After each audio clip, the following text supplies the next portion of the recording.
Bismillah, Assalamualaikum warahmatullahi wabarakatuh. Alhamdulillah, kita lanjutkan masih dalam kimia unsur part yang ke-6 ya. Part ke-6 ini kita akan membahas unsur transisi periode keempat ya. Apa aja unsur transisi periode keempat? Sc, Ti, V, Cr, Mn, Fe, Cu, Ni, Cu, dan Zn. Gimana nih penampilannya, penampakannya kira-kira kurang lebih seperti ini ya. Skanadium, titanium, vanadium, krom, kobalt, mangan, besi, nikel, tembaga, dan seng. Sebelum kita mulai membahas unsur transisi periode keempat, ada baiknya kita berdoa dulu ya sebelum belajar. Robbi zidni ilman, ya Robku tambahkanlah kepadaku ilmu pengetahuan. Dan jangan lupa setiap menyimak video ini sampai selesai, jangan lupa dicatat ya, ikatlah ilmu dengan menulisnya. Nah, sebelumnya kan kita udah bahas part pertama gas mulia, part kedua halogen, part ketiga golongan alkali 1A, part keempat golongan alkali tanah 2A. Yang kemarin sudah membahas unsur periode ketiga, part kelima, dan sekarang kita lanjut periode keempat. Tapi periode keempat di sini dikhususkan unsur transisi atau golongan B ya. Yuk kita mulai. Nah, ini review dulu setiap di bab kimia unsur, sifat-sifat produk unsur secara umum harus sering direview karena ini akan terus kepakai di bab kimia unsur ya. Nah, sifat-sifat yang depannya huruf vokal apa aja? Energi ionisasi, afinitas elektron, elektronegatifan, dan oksidator. Dari bawah ke atas dalam satu golongan atau dari kiri ke kanan dalam satu periode, empat sifat ini semakin bertambah besar ya. Sedangkan sifat-sifat yang depannya huruf konsonan ada di daerah ini. Apa aja? Jari-jari atom, reduktor, kereaktifan, logam, dan basa. Dari kanan ke kiri, dari atas ke bawah, sifat-sifat ini semakin bertambah besar. Kalau asam ada di kuadran ini ya, dari kiri ke kanan semakin asam, tapi dari atas ke bawah asamnya juga bertambah seperti itu. Nah, catatan untuk sifat titik didih dan titik leleh, untuk golongan logam ya, dari atas ke bawah semakin berkurang titik didih atau lelehnya. Kenapa? Karena makin jauh dari inti atom. Sedangkan untuk golongan non logam dari atas ke bawah semakin bertambah titik didih lelehnya. Kenapa? Karena AR makin besar. Ini selalu direview, diingat-ingat ya. Nah, di mana sih letak unsur periode keempat dalam sistem produk unsur? Ada di mana? Periode itu ingat barisan ya. Jadi ingat saf sholat. Saf ke-1 periode 1, saf kedua periode 2, saf ketiga periode 3, saf keempat periode 4. Nah, tapi yang dibahas yang transisinya aja, yang golongan B, yang di tengah-tengah antara golongan 2A dan 3A, seperti itu. Nah, konfigurasi elektron unsur transisi periode keempat seperti yang tertera di sini ya. Setiap kita membahas kimia unsur, kita harus hafal unsur-unsurnya ya. Dari Sc sampai Zn, nomor atomnya urut dari 21 sampai 30. Gimana cara menghafalnya? Biasanya dibikin singkatan ya. Nah, ini konfigurasinya. Ini sebenarnya yang ditulis duluan kalau konfigurasi berdasarkan tingkat energi 4S-nya dulu ya, baru 3D. Nah, di sini kita lihat nih, 4S yang di sini, S-nya elektronnya cuma 1, cuma D-nya udah ada. Harusnya kan penuhin S-nya dulu baru ke 3D. Nah, di sini juga S-nya cuma 1 baru ke 3D. Kenapa? Karena untuk Cr dan Cu dia konfigurasinya dalam bentuk 4S1. Kenapa? Karena D-nya lebih stabil untuk elektronnya terisi setengah penuh atau terisi penuh. Maka elektron di S-nya 1, selebihnya elektron di S-nya 2 semua ya. Nah, ini golongannya sudah bisa ya. Kalau terakhirnya ada D sama S harus ditambah, maka golongan B. Kenapa B? Karena kita menambahkan elektron di S dan di D. Kalau ada elektron D yang ditambahkan, maka dia masuk golongan B atau transisi. Nah, sifat-sifatnya secara umum apa aja nih unsur transisi periode keempat? Nah, tidak semua senyawanya berwarna ya, karena ada ion logam transisi yang tidak memiliki elektron tunggal di subkulit D-nya ketika membentuk senyawa kompleks, contohnya Sn dan Zn. Sn dan Zn ini tidak berwarna. Unsur-unsur transisi dalam tabel periodik berada di antara golongan 2A dan 3A. Tadi ya sudah kita lihat letak golongan periode 4 di mana di antara golongan 2A dan 3A. Unsur-unsur transisi merupakan unsur-unsur blok D karena memiliki konfigurasi elektron terakhir di S dan di D. Terakhirnya D maka blok D. Tidak semua unsur transisi berwujud padat ternyata ya. Pada Sukamar, contohnya raksa Hg yang berupa cairan, tapi raksa ini nggak ada di periode keempat ya. Nah, unsur-unsur transisi dapat membentuk senyawa kompleks berikatan dengan ligan dan anion. Untuk lebih pahamnya, kita lanjut bahasan berikutnya. Nah, unsur-unsur transisi periode keempat nih harus dihafal ya. Cara ngafalinnya gimana? Nih, dengerin singkatannya nih supaya hafal. SCTV cari mantan main cowok, niatnya cuma zenang-zenang ya, maksa dikit nggak apa-apa, yang penting harus hafal. Nah, sifat-sifatnya apa aja? Transisi ini golongan periode keempat, logam yang keras dan mengkilap, memiliki titik lebur yang tinggi karena logam ya, pengantar listrik dan panas yang baik, memiliki beberapa tingkatan oksidasi. Nah, maksudnya apa? Biloxnya bervariasi, jadi biloxnya nggak cuma satu ya. Pada umumnya dapat ditarik magnet atau bersifat magnet. Pada umumnya memiliki senyawa yang berwarna, dapat membentuk ion dan senyawa kompleks. Nah, ini contoh senyawa kompleks dari tetraamin tembaga 2 sulfat. Nah, inilah penampakannya. Kita lanjut. Nah, kita lanjut sifat yang pertama nih. Jadi golongan transisi periode 4, unsur-unsur transisi punya 4 sifat yang terkenal yang tidak dimiliki periode yang lain atau golongan yang lain. Apa aja sifat 4 itu yang terkenal? Yang pertama sifat magnet. Nah, kenapa bisa bersifat magnet? Ini ditentukan dari ada atau tidaknya elektron tunggal di subkulit D. Nah, untuk tahunya kita konfigurasikan dulu ya.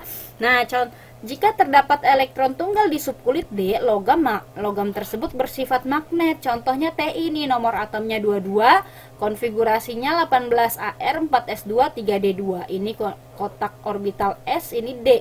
D-nya ada 2 elektron, maka ada 2 elektron tunggal ya. Pengisiannya kan nggak boleh langsung berpasangan, harus sendiri-sendiri dulu. Nah, karena ada 2 elektron yang tidak berpasangan, maka logam titanium memiliki sifat magnet. Nah, sifat magnet nanti ada 3. Ada ferromagnetik, ada paramagnetik, dan ada diamagnetik. Ferro ini sangat bersifat magnet, para ini magnet lemah, dia ini tidak bersifat magnet. Nah, titanium ini termasuk paramagnetik, artinya magnet lemah. Kenapa? Karena elektron tunggalnya cuma 2 ya. Kalau semakin banyak elektron tunggal atau elektron yang tidak berpasangan, maka semakin kuat magnetnya ya. Nah, contoh yang ferromagnet atau magnet kuat itu apa? FeCuNi. Nah, ini ya. Ini magnet kuat, ini magnet lemah, ini ferromagnetik, ini paramagnetik ya. Nah, jika tidak terdapat elektron tunggal di subkulit D, maka logam tidak bersifat magnet atau diamagnetik ya, diamagnetik. Contohnya Zn, nomor atomnya 30, S terisi penuh, D terisi penuh, semuanya sudah berpasangan. Karena tidak ada elektron tunggal di orbital D, maka Seng atau Zn tidak bersifat magnet atau diamagnetik ya. Kita lanjut sifat yang kedua, yaitu warna senyawa. Jadi unsur periode transisi periode keempat ini mempunyai cirinya senyawanya itu berwarna ya. Senyawa yang terbentuk dari logam transisi akan berwarna jika memiliki elektron yang tidak berpasangan di orbital D. Masih sama alasannya, karena orbital D ada elektron tunggal atau elektron yang tidak berpasangan, jadi menyebabkan senyawa dari logam transisi berwarna. Tapi tadi ada yang tidak berwarna, yaitu si Sc dan Zn. Zn tidak berwarna karena tidak ada elektron tunggal di orbital D ya. Nah, contoh soal nih, larutan senyawa transisi di bawah ini yang tidak berwarna adalah siapa tadi? Si Zn Zn. Kenapa? Karena tidak ada elektron tunggal di orbital D-nya. Maka jawabannya adalah ZnSO4. Kita lanjut ke sifat yang ketiga, yaitu biloxnya bervariasi. Artinya logam transisi ini mempunyai beberapa bilox ya.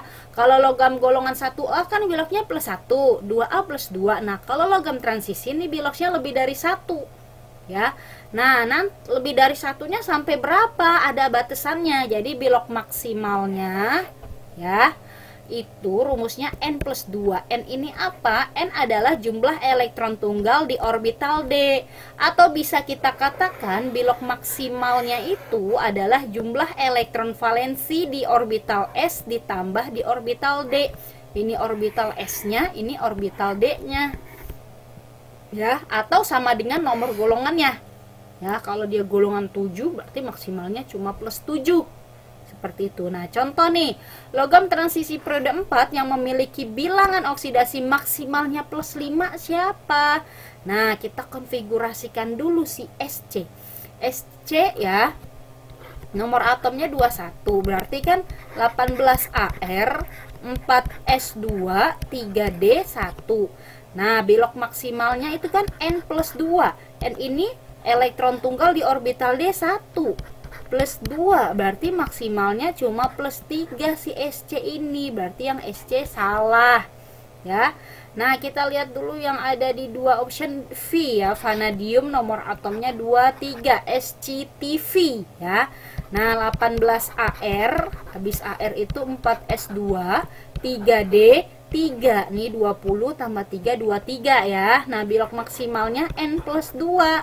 N-nya elektron tunggal di D-nya ada 3, plus 2, nah, berarti plus 5, yang ada V-nya betul. Nah, sekarang antara CR atau CO nih. Nah, kita konfigurasikan sih CR, nomor atom CR, SCTV cari 24 ya.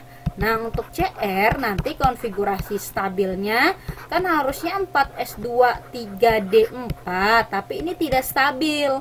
Stabilnya itu S-nya satu elektron S ke pindah ke D. Jadi 4S1 3D5 ini yang lebih stabil. Nah, bilox maksimalnya N plus 2.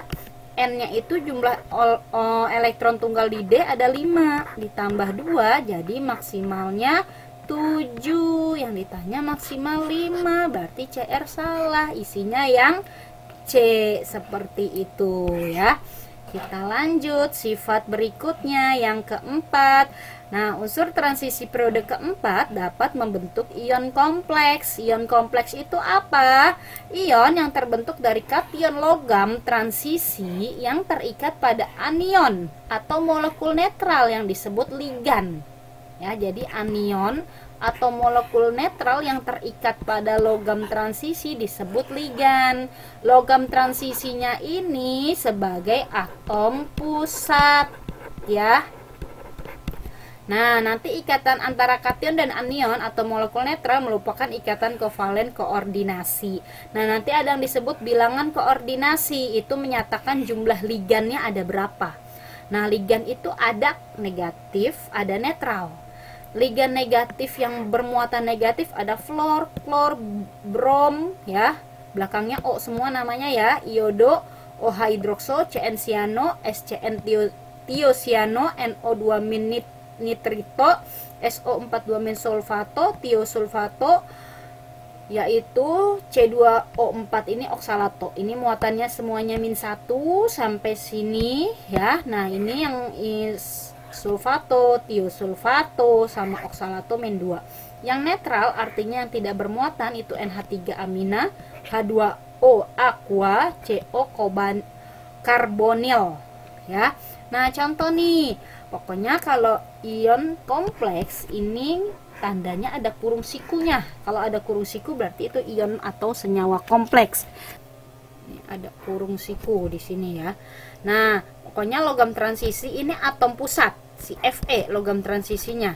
Selain logam transisi berarti ligan, yaitu Cn. Cn itu muatannya selalu -1, berarti berarti Cn min. Nah, bilangan koordinasi ini banyaknya ligan. Si Cn ini kan ligan. Ada berapa? Si Cn ada 6. Berarti bilangan koordinasinya 6. Nah, muatan ion kompleks ini min 3. Nah, nanti kita cari bilangan oksidasi atom pusat atau biloxnya Fe dalam ion kompleks ini berapa. Kita cari Fe ya, Cn6 ya. Nah, min 3. Nah, kalau bilox kan berarti totalnya sama dengan muatannya kalau ion. Nah, kita cari si Fe. Nah, si Cn-nya ada 6. 6 kali bilox Cn itu min 1 ya. Nih si Cn siano min 1. Berarti Fe min 6 sama dengan min 3. Berarti Fe-nya sama dengan min 3, min 6-nya pindah ruas jadi plus 6. Berarti bilox Fe-nya plus 3. Seperti itu ya. Nah, nanti contoh yang kedua, CrNH3 4 kali, Cl2 muatannya plus. Atom pusatnya siapa? Ya, ion logamnya atau apa? Unsur logamnya. Unsur logam transisinya yaitu si Cr.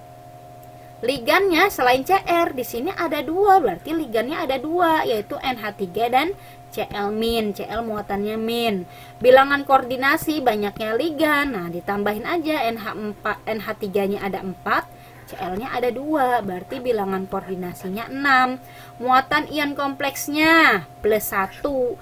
Nah, biloxnya si FCr sebagai atom pusat kita cari lagi kayak tadi. Cr NH3 4 kali Cl2 plus, berarti ntar totalnya plus 1 sama dengan muatannya. Kita mau cari Cr, NH3-nya ada 4. Nah, kalau ligan netral itu muatannya 0 ya. Si Cl-nya ada 2, bilox Cl min 1. Cr ini berarti min 2 sama dengan plus 1. Cr sama dengan plus 1 min 2 pindah ruas jadi plus 2. Berarti Cr sama dengan plus 3 biloxnya. Seperti itu. Semoga bisa dipahami ya. Nah, sekarang kita ke tata nama ion kompleks ya. Ion itu kan ada 2 ya. Ada kation plus muatannya ada anion ya. Nanti aturannya berbeda untuk yang muatannya min sama yang muatannya plus ya. Cara namainnya pertama tulis dulu ion. Kenapa? Karena dia ada muatannya, ada plus sama min ya. Terus kalian tulis jumlah ligannya. Kalau ligannya 1 berarti mono, 2 di, 3 tri, 4 tetra, 5 penta, 6 heksa. Setelah itu tulis nama ligan dulu. Jika ada 2 ligan atau lebih diurutkan secara alfabet.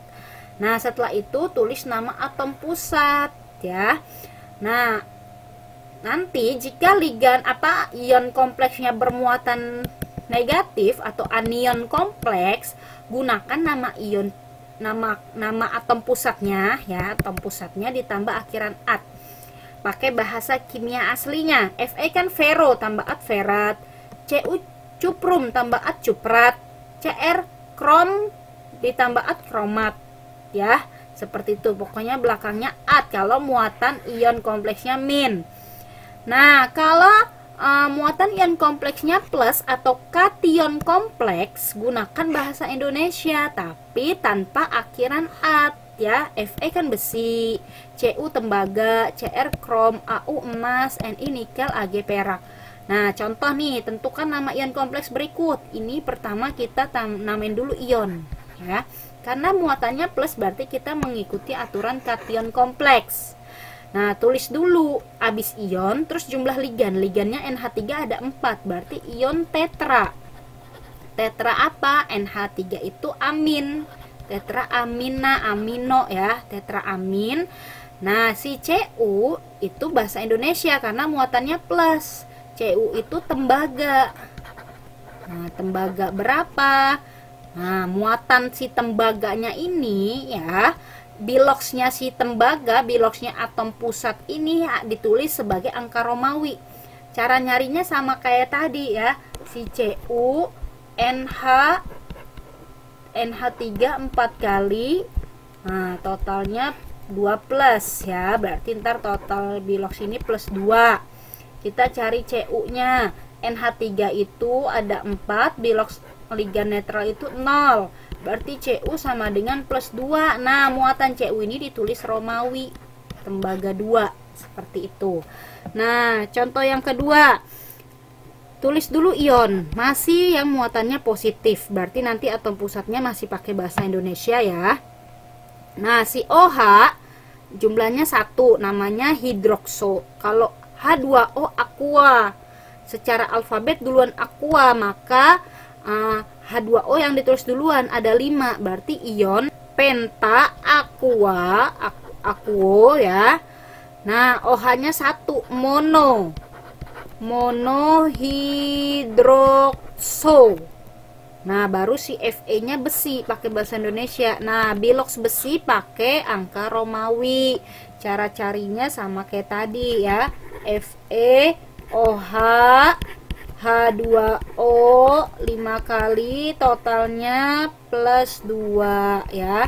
Nah, kita cari Fe ditambah OH-nya 1 kali bilox OH itu min 1, H2O 5, bilox H2O itu 0 ya. Berarti Fe di min 1 plus 0 sama dengan plus 2.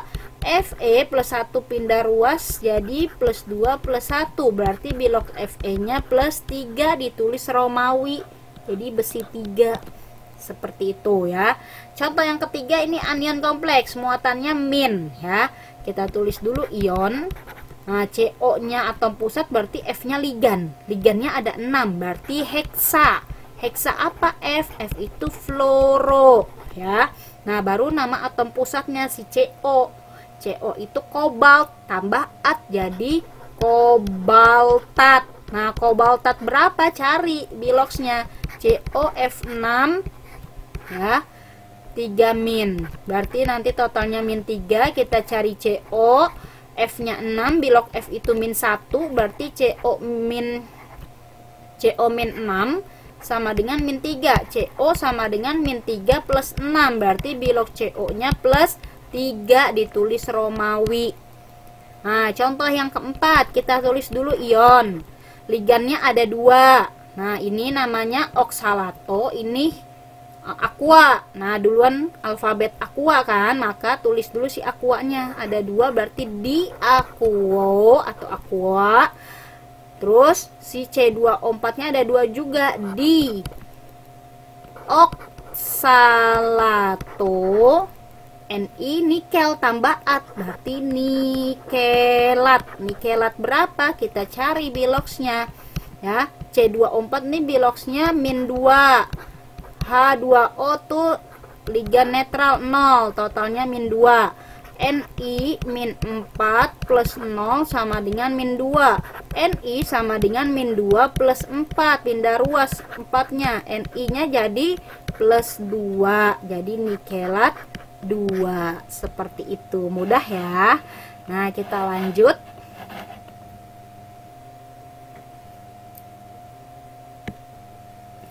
Kelimpahan atau mineral unsur periode keempat ya. Ini nama-nama mineralnya: Ti, rutil, ilmenit. Ini rumus kimianya ya. V, vanadit. Cr, Mn, batu kawi atau pirolusit. Fe, hematit, magnetit, pirit. Co ditemukan dalam bentuk sulfidanya. Ni, garnierit. Cu, kalkopirit, malachit, kalkosit. Zn, sengblende ya. Ini yang sering keluar si Fe biasanya. Fe sama Cu ya, sama Mn juga sering keluar.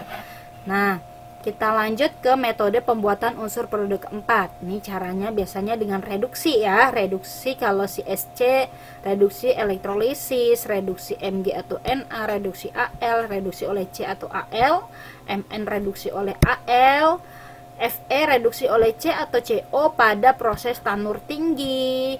CO dengan reduksi Al, Ni reduksi oleh C, Cu reduksi oleh Cu, 2O, Zn reduksi oleh C atau CO. Seperti itu. Nah, kegunaan unsur periode keempat sebenarnya mah banyak kegunaannya ya, tapi ini mah yang berkaitan dengan periode keempat ya. Si Ti proses Haber-Bosch dalam pembuatan NH3, V proses kontak dalam pembuatan H2SO4, Fe ada adisi alkena dalam pembuatan margarin. Sebenarnya Fe banyak kegunaannya di kehidupan sehari-hari, besi ya. Ni polimerisasi alkena dalam pembuatan plastik, Cu oksidasi alkohol dalam pembuatan formalin. Alhamdulillah nih udah selesai membahas materinya. Maka apabila engkau telah selesai dari suatu urusan, tetaplah bekerja keras untuk urusan yang lain. Yuk kita berlatih soal-soal. Lanjut. Nah, contoh soal yang pertama. Diketahui sifat-sifat unsur sebagai berikut. Pertanyaannya, sifat unsur transisi yang tepat. Transisi senyawanya berwarna betul, terletak antar golongan 2A 3A betul, unsurnya di blok D juga betul, berwujud padat pada sukamar dengan titik lebur yang tinggi juga betul, dapat membentuk senyawa kompleks juga betul. Tapi yang paling tepat adalah 2, 3 dan 5. 2, 3, 5 ya, karena nggak semuanya berwarna, ada yang tidak berwarna Zn dan Sc ya, nggak semuanya padat, ada juga si Hg raksa yang cair seperti itu. Kita lanjut contoh soal yang kedua. Di antara sifat unsur berikut yang bukan sifat dari unsur transisi, yang bukan yang mana? Memiliki beberapa bilok betul, titik lebur rendah salah, tidak ditarik magnet salah, memiliki senyawa yang berwarna betul. Jadi jawabannya adalah 1 dan 4 yang betul, tapi yang ditanya yang bukan, berarti jawabannya adalah 2 dan 3. Contoh soal yang ketiga. Diketahui unsur PQRS sebagai berikut konfigurasinya. Yang ditanya unsur yang golongan transisi. Transisi syaratnya harus ada orbital D ya. Nah, yang nggak ada D-nya salah, nih nggak ada D salah ya. Berarti yang ada D mah pasti transisi. Berarti jawabannya adalah yang PRS. Seperti itu. Nah, contoh soal yang keempat. Terdapat beberapa jenis garam dari logam transisi berikut. Jika garam tersebut masing-masing dilarutkan dalam air, garam yang menghasilkan larutan berwarna adalah garam nomor yang mana nih? Nah, garam yang menghasilkan larutan berwarna adalah garam yang ion logamnya memiliki elektron tunggal di orbital D. Yang memiliki orbital tunggal yang mana? 1 dan 4 ya.